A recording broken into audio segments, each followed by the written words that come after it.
என்னதான் நடந்தது திருமதி சுகா? ஓகேக்கா, ஸோ இது வந்து 2023 ஆக்சுவலி நடந்துச்சு. லைக் ஜஸ்ட் ஆஃப்டர் நான் கல்யாணம் பண்ணதுக்கு அப்புறம். ஸோ நானே ஹஸ்பண்டும் வந்து நாங்கள் வீடு வாங்குற வரைக்கும் ஸோ ஒரு வீட்டுக்கு வந்து நாங்கள் மூவிங் பண்ணணும். ஒரு சேவா வீடு தான், இங்கே தான் ரெண்டா பிணைங்கள தான். ஸோ அது வந்து ரொம்ப புது கொண்டோன்னு சொல்ல முடியாது, கொஞ்சம் பழசு தான். ஸோ எங்களுக்கு அவசரத்தில் ஒரு வீடு கிடைச்சிச்சின்னு சொல்லி நாங்கள் ஏஜென்ட் மூலியமாக தான் நாங்கள் போனோம் ஆக்சுவலி. ஸோ அது வந்து ஆக்சுவலிக்கா ஒரு பென்ட் ஹவுஸ். ஸோ லைக் மேலே கீழே இருக்கோம்ல அந்த மாதிரி. பட் மேலே வீட்டில் வந்து ஆல்ரெடி லைக் ஃபாரினர்ஸ் இருந்தாங்க. ஸோ கீழே வீடு தான் வந்து ரெண்ட் கொடுக்கணும்னு பேசியிருந்தாங்க. ஸோ நாங்கள் முதல் இந்த வீடு போய் பார்க்குறப்ப அது கொஞ்சம் பெரிய வீடாக தான் இருந்துச்சு. லைக் 2 ரூம்பு 2 பாத்ரூம் அந்த மாதிரி. ஸோ நான் போய் பார்த்தோன்னே அந்த வீடு எங்கள் 2 பேருக்குமே பிடிச்சி போச்சு. ஓகே, நல்லா இருக்கு, லைக் பெல்கனிலாம் பெருசாக இருக்கு அப்படின்னு. சரி, கொஞ்ச நாளைக்கு இருக்கலாம் அப்படின்னு நாங்கள் அதோட மூவிங் பண்ணிட்டோம். ஒரு மே சம்திங் அந்த மாதிரிலாம் மூவிங் பண்ணிட்டோம். மூவிங் பண்ணிட்டு லைக் பால் காய்ச்சிட்டு அது மாதிரிலாம் போனோம். ஸோ அந்த வீடு ஆரம்பத்தில் வந்து ஓகேயா தான்க்கா இருந்துச்சு. லைக் ஏதோ ஓரளவுக்கு தூங்க முடியும், நிம்மதியா அந்த மாதிரி தான் இருந்துச்சு. அதுக்கப்புறம் வந்து ஒரு மாசம் 2 மாசம் கழிச்சு கொஞ்சம் கொஞ்சமா ஒரு பிரச்சனை ஆரம்பிச்சிச்சுக்கா அந்த வீட்டுல. லைக் வந்து நான் வந்து ஒர்க் ஃப்ரம் ஹோம்ல, ஸோ நான் ஒண்டி தான் இருப்பேன் வீட்டுல. ஹஸ்பண்ட் வேலைக்கு போயிடுவாரு. நான் ஒண்டி உட்காந்து லைக் லிவிங் ரூம்ல வேலை செஞ்சுட்டு இருப்பேன். ஏதோ லைக் ஷேடோ மாதிரி அந்த மாதிரி போற மாதிரிலாம் தெரியும் அந்த வீட்டுல. ஒரு பிளாக் கலர் மாதிரி லைக் வந்து அந்த ரூம்பு உள்ளார பாத்ரூம் போற வழியில போற மாதிரி இருக்கும் கிராஸ் பண்ணி. நான் வந்து இது பெருசாவே எடுத்துக்கல. எனக்கு என்னன்னா ஒருவேளை ஒண்டியா இருக்கிறோமே அதனால நம்மளுக்கு அப்படி தோணுது போலன்னு நினைச்சிட்டேன். ஸோ நான் இக்னோர் பண்ணிட்டேன் டோட்டலா.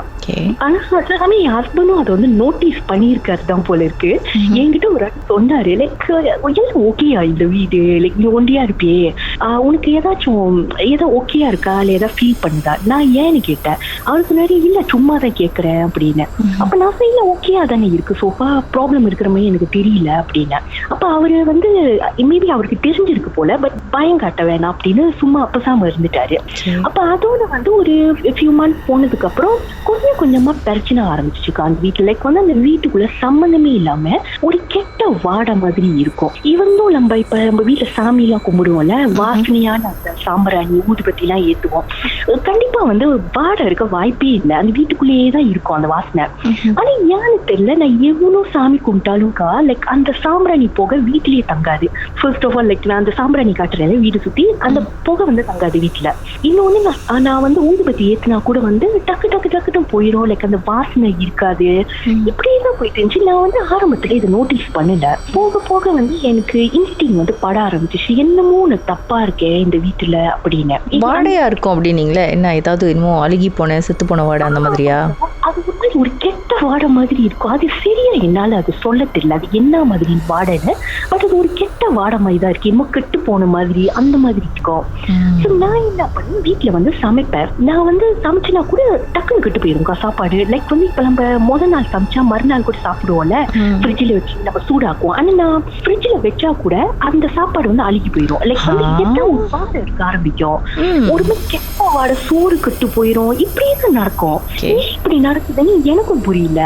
ஸோ அந்த வீட்டுல வந்து எங்க அந்த படி கீழே வந்து ஒரு ஸ்டோர் ரூம் இருக்கு. அந்த ஸ்டோர் ரூம்ல வந்து நாங்க என்ன பண்ணா, இந்த ஹவுஸ் ஓனர் வந்து பழைய ஜாமா எல்லாம் அதுக்குள்ளதான் இருக்கும். ஏன்னா நாங்க வீடு மூவிங் பண்றப்ப பழைய ஜாமாலாம் இருந்துச்சுதான், அந்த கிச்சன் ஜாமாங்க அந்த மாதிரிலாம். ஸோ நாங்க அந்த பாய்க்குல வேணாம்னு சொல்லி அந்த ஸ்டோர் ரூம்ல போட்டுட்டோம். ஒருவேளை அங்க இருந்துதான் ஏதோ வருதுன்னு நான் போய் கதவு திறந்துலாம் பார்ப்பேன். அங்க இருந்தும் வாடை வரல, ஆனா அந்த வீட்டுக்குள்ளேயே இருக்கும். எப்படிதான் இருக்குன்னு எனக்கும் தெரியல. நான் என்ன பண்ணுவேன், ரொம்ப ஒரு கட்டம் வந்து கொஞ்சம் என்ன ஓவரா போனது வந்து, நான் சாம்பிராணி ஐ மீன் வந்து வீட்டு சாமி ஏத்துவேன், சொந்தமா அமைஞ்சிரும். ஆனா வீட்டுக்குள்ள காத்து இருக்காது, நான் ஃபேன் கூட தட்டி இருக்க மாட்டேன் அந்த இடத்துல. இப்படி போக என் மனசுக்கு சரியா படல, என்னமோ இடிக்குத அப்படின்னு. அப்ப நானும் ஒன்றையா அப்படியே ஓட்டி இருக்கேன் ஒரு ஃபியூ மந்த்ஸ் அப்படியே. நான் அந்த கட்டம் வந்து நான் வந்து கேளுக்கு போக வேண்டிய ஒரு கட்டாயம் வந்துச்சு. பிகாஸ் நான் வந்து என்னோட ஆஃபீஸ் கேள்ல இருக்குல்ல, நான் இங்க பின்னாடி வந்து ஒர்க் ஃப்ரம் ஹோம் பண்றேன். ஸோ ஒரு பிஸ் ட்ரிப்காக நான் ஒரு 3 days போகணும்னு சொல்லிட்டு என் ஹஸ்பண்ட் சொல்லிட்டு நான் போயிட்டேன். அப்ப ஹஸ்பண்ட் ஒண்டியா இருந்திருக்காரு வீட்டுல. உங்க அத்தானுக்கு என்ன நடந்துச்சுன்னு பாட்டுக்கு பிறகு நம்ம தெரிஞ்சுக்குவோம்.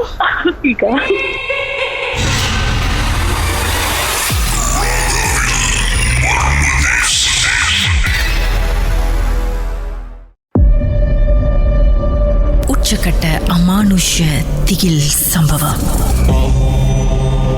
திருமதி சுகா அவங்க வீட்டில் ஒரு காலத்தில் நடந்த ஒரு சம்பவத்தை நம்மோடு பகிர்ந்துக்கிட்டு இருக்காங்க.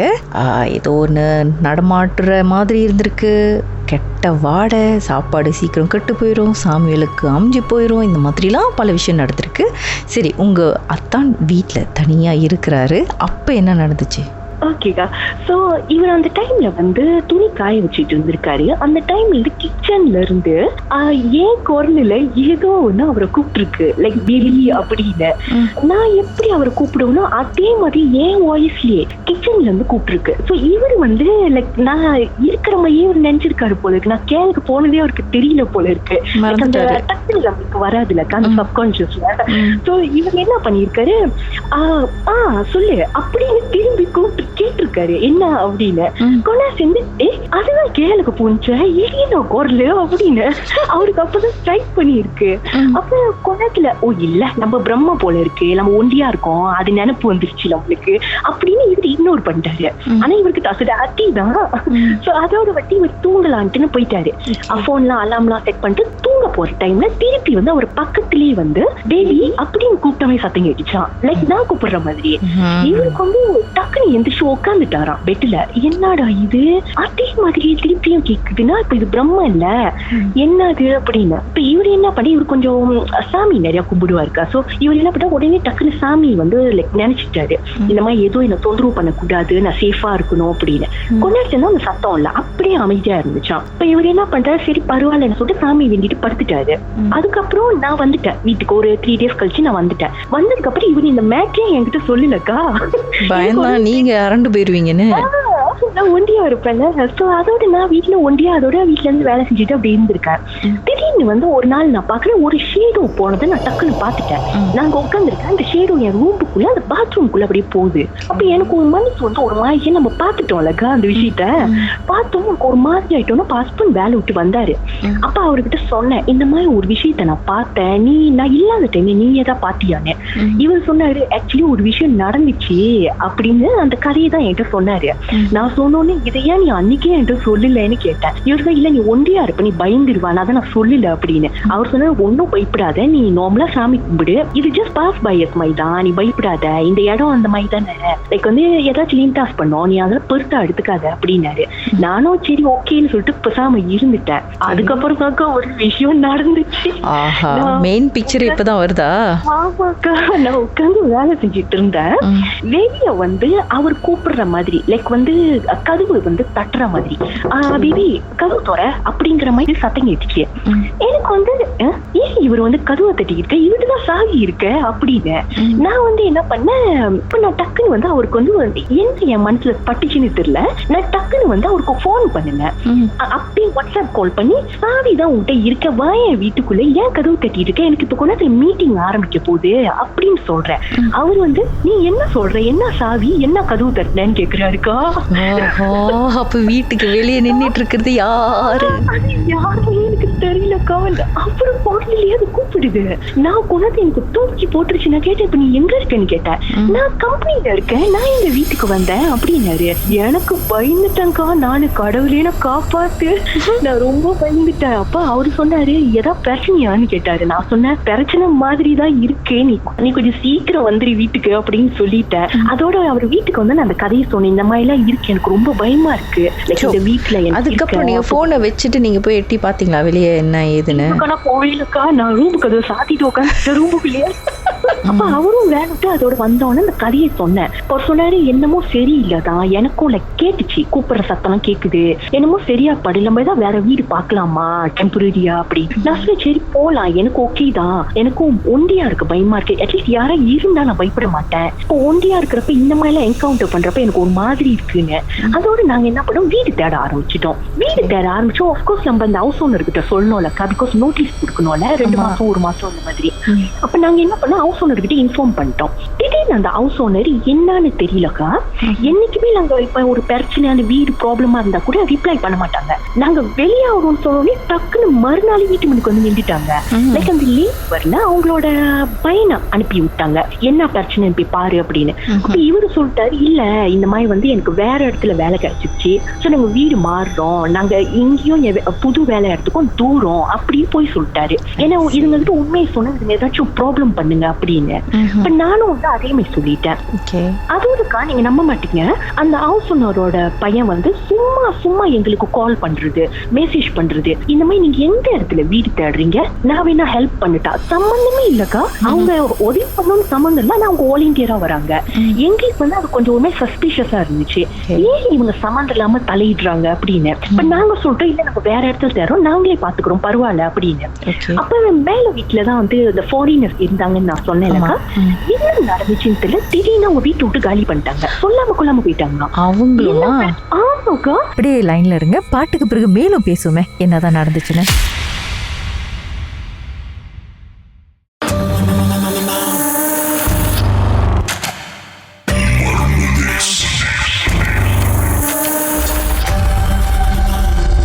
சொல்லுங்க, அதுக்கப்புறம் என்ன நடந்துச்சு? என்ன பிரச்சனைன்னு தெரியல, மேல வீட்டுல வந்துக்கா யாருமே இருக்காது, ஆனா சத்தம் கேட்கும். லைக் வந்து யாரும் மேஜி உருட்டுற மாதிரி, ஆணி அடிக்கிற மாதிரி, அந்த மாதிரி ஏதாவது ஒரு சத்தம் கேட்டுக்கிட்டே தான் இருந்துச்சு. நான் வந்து என் ஹஸ்பண்ட் சொல்லிட்டேன், எனக்கு டோட்டலா அந்த வீட்டுல இருக்கே பிடிக்கல, இது ஒரு மாதிரி இருக்கு அப்படின்னு. அதோடதான்க்கா கொஞ்சம் கொஞ்சமா எனக்கு நான் ரியலைஸ் பண்ணேன், இந்த வீடு வந்து முன்ன ஆரம்பத்துல வந்தப்ப இருந்த அந்த ஒரு அழகு வந்து அந்த வீட்டுல அதுக்கப்புறம் இல்ல. அது ஒரு மாதிரி, இப்ப நம்ம வீட்டுல இருந்தா அந்த வீடு வந்து லைக் ஃபீல்ஸ் லைக் ஹோம் அந்த மாதிரி நம்மளுக்கு இருக்கும்ல. அதுக்கப்புறம் வீடு என்னால ஒரு வீடாவே பார்க்க முடியல, ஒரு மாதிரி டார்க்கா மாற ஆரம்பிக்குது. அப்ப நான் சொல்லிட்டேன் ஹஸ்பண்ட், எனக்கு மனசு சரியில்லை, நம்ம சீக்கிரம் ஒரு வீடை பார்த்துட்டு வெளியாயிடலாம் அப்படின்ட்டு. அந்த கட்டம் தான் வந்து எங்களுக்கு தெரிஞ்ச ஒரு அங்கிள் வந்து ஒரு புடிஸ்ட் டெம்பிள் வச்சிருப்பாரு. அப்ப அவர்கிட்ட போயிட்டு நாங்க பார்த்தோம், இனிமே என்ன பிரச்சனை தெரியலன்னு. அப்ப அவரு சொன்னாரு, சரி ஒரு நாள் நான் வந்து உங்க வீட்டுக்கு வரேன், நான் வந்து உங்க வீடை பாக்குறேன் அப்படின்னு. அப்ப அவர் வந்து நாங்க கூட்டிட்டு வந்தோம் வீட்டுக்கு. கூட்டிட்டு வந்து அவர் வந்தோடனே அந்த படி கிட்ட முன்னுக்கு நின்று ரொம்ப நேரமா பார்த்தாரு. நானே யாருன்னு பாக்குறோம், இவரையும் அங்கேயே பாக்குறாரு அப்படின்னு. அந்த படி முன்னுக்கு நின்று அவர் என்னமோ பேசுறாருக்கா, எங்க இன்னைக்கு தனியா பேசுறாரு. ஆமாக்கா, அவர் பேசிட்டு இருக்காரு. நாங்க வந்து என்னடா நடக்குதுன்னு எங்களுக்கு புரியல, அவர் என்ன சொல்றாருன்னு புரியல, மெதுவா என்னமோ பேசுறாரு. அப்ப பேசிட்டு அப்புறம் வந்து வீடை ஃபுல்லா சுத்தி பார்த்துட்டு அப்ப சொன்ன, சரி உட்காருங்க நான் சொல்றேன் அப்படின்னு. அப்ப நாங்க கேட்டோம், என்ன அங்கிள் நீங்க என்ன படிக்கிட்ட பாத்தீங்க, என்னது அப்படின்னு. அவர் சொன்னாரு, இந்த வீட்டுக்கு நீங்க எப்ப வந்தீங்க அப்படின்னு. நாங்க சொன்ன ஒரு 5 மாசம் போல வந்தோம், ஒரு ஃபியூ மந்த்ஸ் ஆயிடுச்சு வந்து அப்படின்னு. அப்ப அவர் சொன்னாரு, இந்த வீட்டு ஓனர் யாரு? நான் சொன்ன ஒரு சைனீஸ் அப்படின்னு சொன்னேன். அப்ப அவர் சொன்னாரு, எப்பயும் வருவாங்களா வீட்டுக்கு, ரொம்ப வந்து ஆஃப்டனா வந்து பாப்பாங்களா அப்படின்னு. நாங்க சொன்னா அவங்க என்னன்னு கூட கண்டுக்க மாட்டாங்க, சேவா மட்டும் தான் கேட்பாங்க அப்படின்னு. அவரு சொன்னாரு, இந்த வீட்டு ஏதோ ஒரு பிரச்சனை இருக்குமா அப்படின்னு என்கிட்ட சொல்லிட்டாரு. அப்ப அவரு சொன்னாரு, முக்கியமா இந்த படியில தான் பிரச்சனையே இருக்கு, இந்த படி என்ன மேல வீட்டுக்கு கனெக்ட் பண்ணுது தானே அப்படின்னாரு. ஆமா இது பென்ட் ஹவுஸ் அப்படின்னு சொன்னேன். அவர் சொன்னாரு, ஆக்சுவலி விஷயமே இந்த படியில தான் இருக்கு அப்படின்னு குண்டு தூக்கி போடுறாருக்கா. நானும் ஹஸ்பண்டும் பயந்துட்டோம். அப்ப நான் கேட்டேன், அந்த படியில என்ன அங்கிள் இருக்குன்னு. அவர் சொன்னாரு, அது தேவையில்லாத விஷயம், நான் சொன்னாலும் லைக் உங்களுக்கு இது தேவையில்லை, இப்போதைக்கு இதை பத்தி நீங்க தெரிஞ்சுக்க வேணாம், நம்ம என்னென்ன ஒரு எல்லை கட்டு செய்ய முடியுமோ அதை மட்டும் நம்ம செஞ்சா போதும், மத்த எந்த விஷயத்தையும் நீங்க ஓரி பண்ணாதீங்க அப்படின்னு சொல்லிட்டு லைக் வீட்டுல மந்திர தண்ணி எல்லாம் படிச்சு அதோட எல்லை கட்டுமே என்னமோ செஞ்சாரு. செஞ்சதுக்கு அப்புறம் கொஞ்சம் ஓகேயா இருந்துச்சு, அந்த வீடு கொஞ்சம் சிராவா அந்த மாதிரி வர ஆரம்பிச்சிச்சு. ஆனா என்ன திருப்பி திருப்பி லைக் ஆன் ஆஃபா கொஞ்ச நேரம் நல்லா இருக்கும், கொஞ்ச நாள் திருவா போ, இப்படியேதான் போயிட்டு இருந்துச்சு. அப்ப திருப்பி அவர்கிட்ட போய் கன்சல்ட் பண்ணி அவர் சொன்னாரு, சரி பிரச்சனை இல்லை, நீங்க வீடு தேட ஆரம்பிங்க, நீங்க அந்த வீட்லயே இருக்காதீங்க, வெளியாகுங்க, இது வந்து நான் டெம்பரரியா தான் ஒரு பாதுகாப்பு உங்களுக்கு நான் செய்யறேன், நீங்க வெளியாயிருங்கன்னு சொல்லிட்டாரு. அதோட நீங்க வீடு தேட ஆரம்பிச்சு அந்த ஹவுஸ் ஓனர் பையன் வந்து சும்மா சும்மா தலையிடுவாரு, லைக் எங்க நீங்க வீடு பாக்குறீங்க, நீங்க எங்க போறீங்க, சம்பந்தமே இருக்காது. வந்து ரொம்ப நோய்ஸியா ரொம்ப பிஸி பாடியா பண்ணிட்டு என் ஹஸ்பண்ட் போட்டு ரொம்ப டார்ச்சர் பண்ணுவாராம், அண்ணாவோட மெசேஜ் பண்ணிட்டு இருப்பாராம், நீங்க எங்க போறீங்க நீங்க எங்க போறீங்க அப்படின்னு. ஏன் இந்த மாதிரி பண்ணாங்கன்னு எங்களுக்கும் தெரியல. அப்ப நாங்க இந்த விஷயத்த அங்கிள்கிட்ட சொன்னோம். அங்கிள் சொன்னா, நீங்க கண்டுக்காதீங்க, நீங்க வீடை தேடிட்டு வெளியாகிறத மட்டும் பாருங்க, இவர்கிட்ட வந்து நீங்க ஒன்னுத்தையும் ஆன்சர் பண்ணாதீங்கன்னு சொல்லிட்டாரு. சோ அதோட நம்ம வீட்டை அவசரமா பாத்துக்க, லைக் உங்களுக்கு தெரியும்ல, டக்குன்னு போனா வீடும் கொடுக்க மாட்டாங்க. சோ ரொம்ப கஷ்டப்பட்டோம். நான் ஒரு பக்கம் தேடுறேன், ஹஸ்பண்ட் ஒரு பக்கம் தேடினாரு. கடைசியா ஒரு வீடு கிடைச்சு நாங்க என்ன பண்ண, டிபாசிட் போய் கட்டிட்டோம். டக்குன்னு கட்டி நாங்க ஜாமா எடுக்கணும்னு சொன்னோன்னே அந்த பையனுக்கு கோவம் வந்துருச்சு, அந்த ஹவுஸ் ஓனர் பையனுக்கு. ஓ, நீங்க ஏன் வந்து டக்குன்னு வீடு மாறுறீங்க, ஏன் என்கிட்ட ஒரு வார்த்தை சொல்ல அப்படின்னு.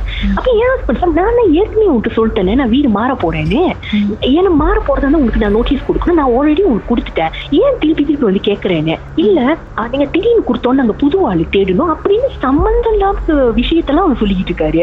லைக் நாங்க நோட்டுட்டோம், இவர் வந்து கேட்கிறாரு, ஏன் நீங்க வந்து என்கிட்ட வெள்ளனே சொல்லல அப்படின்னு. இவரை வந்து என்டர்டெயின் பண்ண வேணாம்னு சொல்லிட்டு நாங்க பாட்டுக்கு இந்த வேலையை செய்ய ஆரம்பிச்சிட்டோம். ஜாமா கொஞ்சம் கொஞ்சமா வெளியாக்கி புது வீட்டுல போய் வச்சுட்டு கடைசி அந்த கீ என்ன பண்ணோம்லக்கா, அந்த டைம்ல வந்துட்டு எங்களை ரொம்ப டார்ச்சர் பண்றாரு. ஓ இல்ல, நீங்க வந்து எனக்கு நோட்டீஸ் நீங்க கொடுத்துருக்கணும், அது இதுன்னு ரொம்ப பிரச்சனை பண்ண ஆரம்பிச்சிட்டாரு. அப்ப நான் சொன்னேன், பாரு நான் வந்து உங்களுக்கு 2 மாசத்துக்கு முன்னே நாங்க சொல்லிட்டோம், எங்களுக்கு இந்த வீடு பிடிக்கல, நாங்க வெளியாக போறோம்னு, நீ ஏன் வந்து சும்மா டார்ச்சர் பண்ற அப்படின்னு. அவர் என்ன ட்ரை பண்றாருன்னா, எங்களை அந்த வீட்லயே வந்து சஸ்டெயின் பண்ண வைக்கிறதுக்கு, வெளியாக கூடாது, நாங்க அங்கேயே இருக்கணும் அப்படின்னு. அப்ப எனக்கு இது ரொம்ப ஒரு சஸ்பிஷியஸ் ஆயிடுச்சு. இது ஏன் வந்து சம்பந்தம் இல்லாம இவர் எங்களை ரொம்ப ஃபோர்ஸ் பண்ற. அப்புறம் அந்த அங்கிள் கிட்ட போய் நாங்க கேட்டோம். அவரு சொன்னாரு, ஆக்சுவலி வந்து அந்த காய் வந்து உங்க 2 பேரை வச்சு என்னமோ கேம் பிளே பண்றாரு, நீங்க வந்து ஏமாறாதீங்க அப்படின்னு. இப்ப நாங்க சொல்லிட்டு, நீ தூக்கி குடுக்கலையோ அது ஊர் இருப்போம், நாங்க வெளியாக போறோம்னு சொல்லிட்டு சாவி குடுத்துட்டு நாங்க வெளியாயிட்டோங்க. ஆனா அந்த வீட்டு தீண்டா ஒரு ப்ராசஸ் இருக்க, ஜாமா கொஞ்சம் தான், ஆனா அதை கட்டி முடிக்கிறது மட்டும் இழுத்து அடிச்சு செய்யல, ஏனே எங்களுக்கும் தெரியல. சாரிங்க, ஒரு நிமிஷம் அப்படியே லைன்ல இருங்க, பாட்டுக்கு பிறகு மேலும் பேசுவோமே என்னதான் நடந்துச்சுன்னு.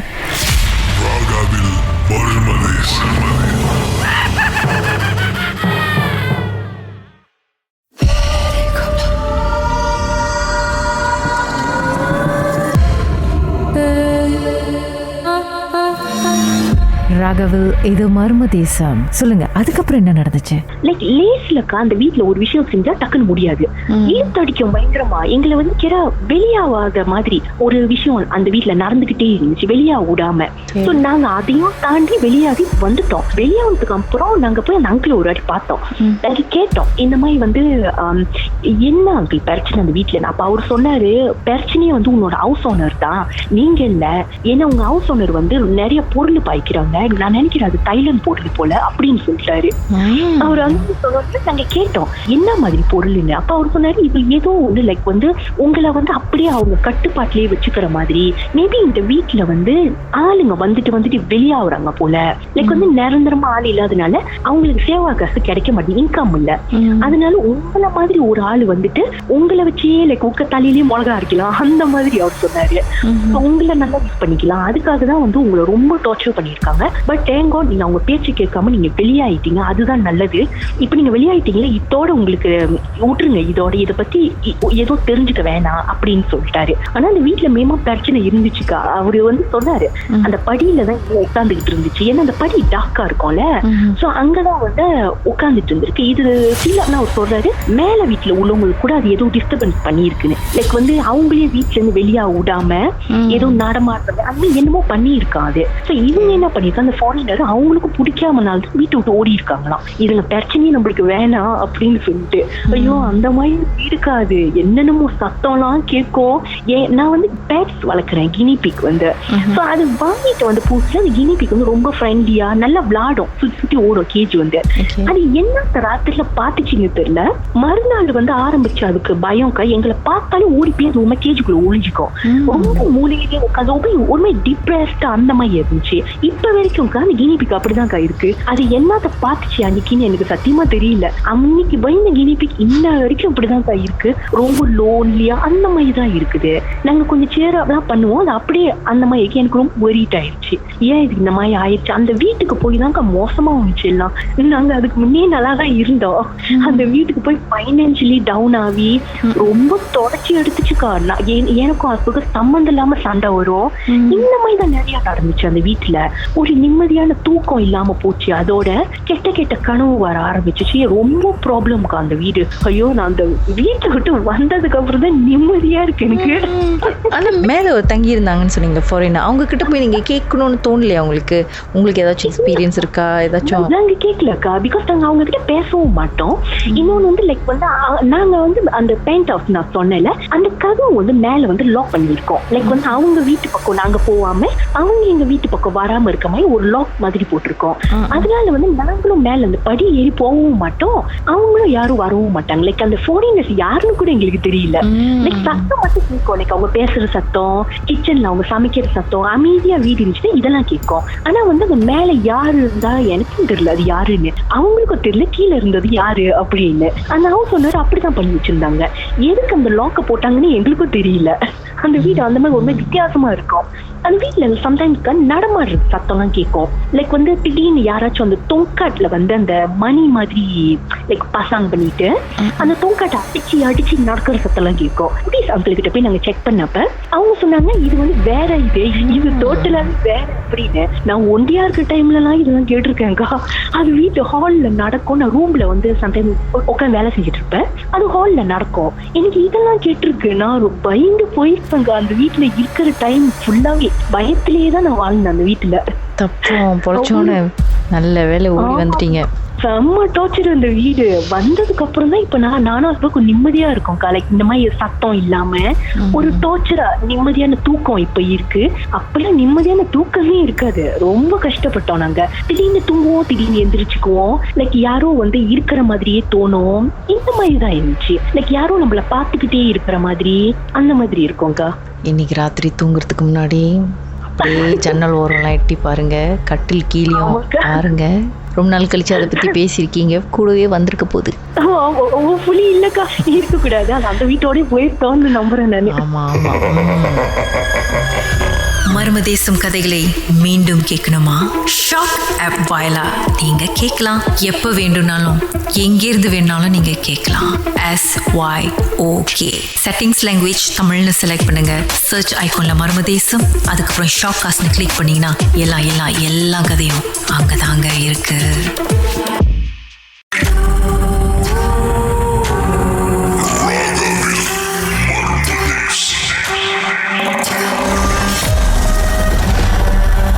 லோகேஸ்வரன், நடந்தது என்ன?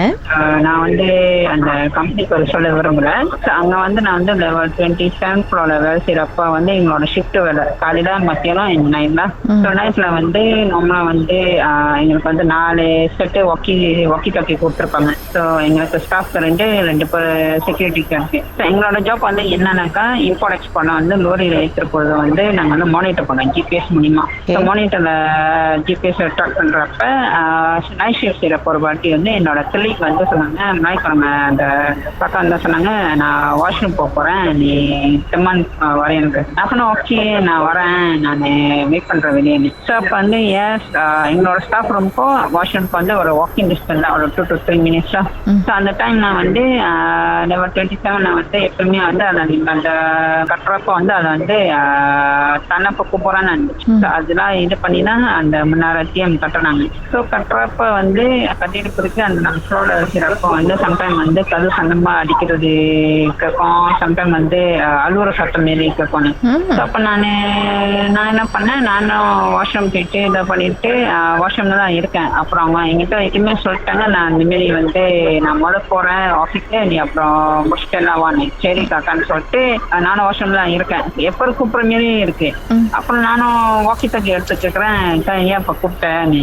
அவங்க சொன்னாங்க, நான் எங்க உன்னை கூப்பிட்டேன், நான் வந்து ஆஃபீஸா இருக்கேன், நான் யூடியூப்ல ட்ராமா பார்த்துட்டு இருக்கேன், நான் இங்க உன்னை கூப்பிட்டேன்.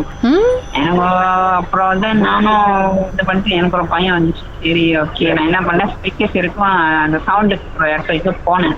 போயிட்டு எனக்கு பின்னால யாரோ புஷ் பண்ண மாதிரி இருந்துச்சு வீசிட்டா.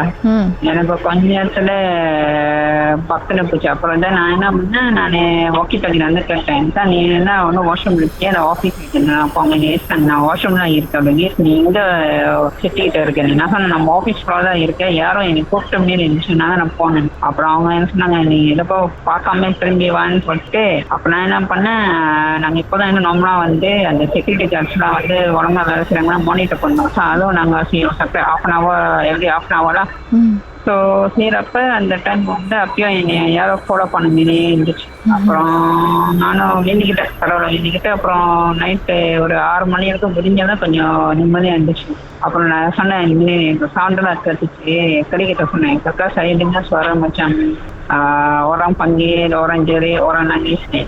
அவங்க சொன்னாங்க, இந்த காட்டுலாம் எங்கே ஒன்றும் இருக்கு, அதெல்லாம் ஒன்றும் இல்லை, நீ பேசாம வேலையை பாருட்டு.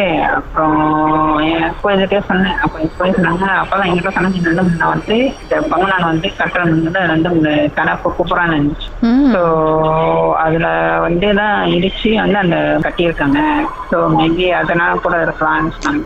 சரி இதுக்கு நல்லா சாமி கும்பிட்டு அப்புறம் வந்து பண்ண சொன்னாங்க. ஸோ அதுக்கப்புறம் நான் ஒரு 2 வருஷம் தொடர்ந்து எனக்கு அன்னி கேட்டு இருந்துச்சு. நான் வேண்டிக்கிட்டேன், நான் வந்து என் வேலை வந்து நான் வந்து செய்ய வந்துருக்கேன், நான் உங்களை யாரும் டிஸ்டர்ப் பண்ணேன், ஆனால் நீங்கள் நோண்டாதீங்க, அப்படி தப்பு டைம்ல நான் இது பண்ணியிருந்தேன், நீ மன்னிச்சிருங்கன்னு சொல்லிட்டு. அப்போ நானும் ஒரு 2 இயர்ஸ் கிட்ட வேலை செஞ்சேன்னா அதுக்கப்புறம் வந்து நானும் வேற கம்பெனிக்கு வந்துட்டேன். அதுக்கப்புறம் எந்த பிரச்சனையும் இல்லை உங்களுக்கு? சோஃபா இப்போ வரைக்கும் ஒன்றும் இல்லை. ஐ மீன் அந்த 2 இயர்ஸ் வேலை செஞ்சீங்களே, அதுக்கு அந்த நாளுக்கு அப்புறம் வேற எதுவும் டிஸ்டர்பன்ஸ் இல்லை? டிஸ்டர்பன்ஸ் சொன்னோன்னே, ஆனால் அப்போ வருஷம் போகிறப்ப சொல்லுவேன், நான் வந்து என் வேலை தான் செய்ய வந்திருக்கேன், நான் உனக்கு யாருமே நோண்டினேன், ஸோ என்னை எதுவும் செஞ்சிடாதீங்க, நான் என் வேலை வந்து நான் வந்து திங்க் பண்ணி அப்புறம் அப்படி ஸ்டீம் தப்ப அந்த நடக்கிற சட்டம், அந்த இது அலுவலக சட்டம் அதெல்லாம் கேட்கும். அப்போ நானும் சொன்னேன், நான் என் வேலைக்கு தான் வந்திருக்கேன், நான் உங்களை எதுவுமே டிஸ்டர்ப் பண்ணல, என்னையும் டிஸ்டர்ப் பண்ணாதீங்கன்னு சொல்லிட்டு அப்புறம் நானும் என்னோட ஸ்டாஃப் உங்ககிட்ட ஜாப் கண்டினியூ பண்ணுவேன். உங்க வாழ்க்கையிலும் நடந்த அமானுஷமான அந்த சம்பவத்தை எப்படியாவது என்கிட்ட சொல்லியே ஆகணும்னு அவளோடு காத்துட்டு இருக்கீங்களா? எங்களுக்கு நீங்க வாட்ஸ்அப் பண்ணலாம் 036913333. உங்க பெயர் அதுக்கப்புறம் #MD அப்படின்னு டைப் பண்ண மறந்துடாதீங்க. கடந்த வாரங்களின் கதைகளை மீண்டும் நீங்க கேட்கணும்னு நினைச்சீங்கன்னா ஷாக் ஆப் வாயிலா கேட்கலாம். SYOK செட்டிங்ஸ் லாங்குவேஜ் தமிழ்னு செலக்ட் பண்ணுங்க. சர்ச் ஐகான்ல மர்ம தேசம் அப்படின்னு டைப் பண்ணுங்க. ஷாக் காஸ்ட்னு கிளிக் பண்ணீங்கன்னா எல்லா கதையும் அங்கதாங்க இருக்கு.